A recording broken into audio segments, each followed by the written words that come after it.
Hello SCA, I'm Mok at the GayAristo, I'm the Lord of Glumbark and welcome to my baby castle in Wales. All my life I've loved history, but as a gay man I've rarely seen myself represented. So I'm on a mission to put that historic injustice right. I've created a video for you at SCA on England's most unconventional king, Edward II and his bad choices in men.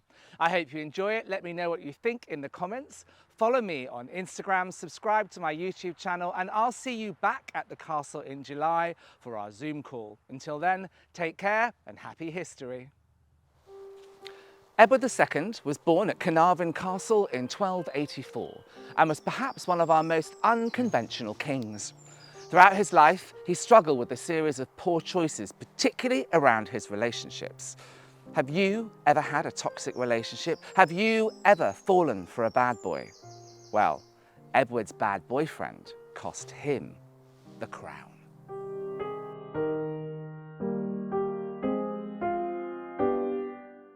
It's the night of the 16th of November 1326. Edward and his latest squeeze Hugh are being pursued along a riverbank by soldiers and baying dogs. They've stuffed their saddlebags full of gold and they're making a run for it. Will they escape? Will they get away in time? And what has brought the lovers to this spot? So let's go back and let's find out. Perhaps it was never going to work out for Edward. He was unconventional from the get-go. He liked to thatch roofs. He dug ditches with peasants, and he made soup from cabbages that he bought from traders on the riverside. These were all things that the court thought were unbecoming of a future king of England. No, it wasn't his hobbies that cost him the crown. It was his terrible taste in men.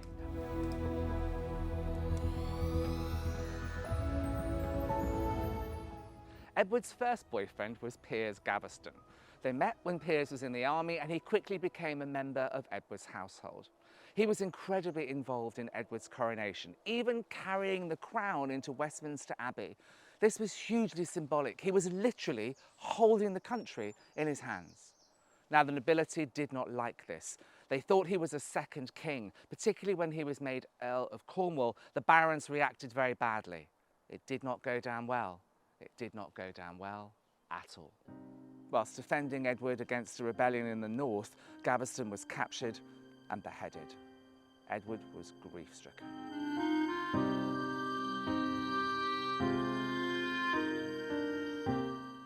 Gaveston was not the bad boy in Edward's story. We're about to meet the worst boyfriend you can ever imagine. The toxic, the self-serving Hugh le Despencer.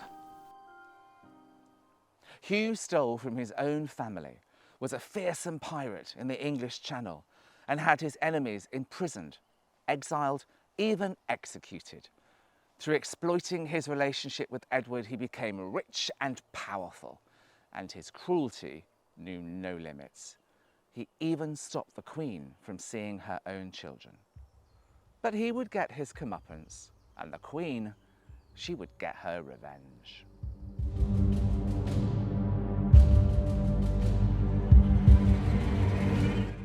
Queen Isabella refused to be a victim.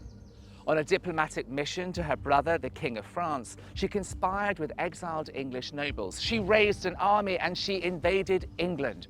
She was intent on putting her son on the throne and delivering the country from Hugh. And her invasion was successful. Edward fled to Hugh's stronghold in Wales. And now we're right back at the riverbank.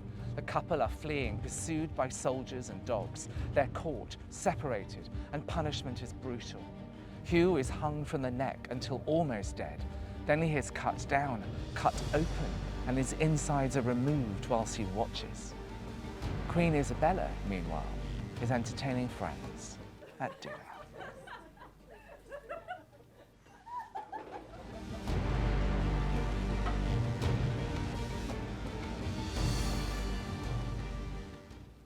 You may be wondering what happened to Edward. He was imprisoned, humiliated, forced to abdicate. But even this wasn't enough to save him. Now, you may have heard that he was violently murdered with a red-hot poker. But there is no historical evidence that this in fact took place. He may simply have been murdered for choosing to love the wrong person. It was true then, and it's true now. The bad boys have always been trouble.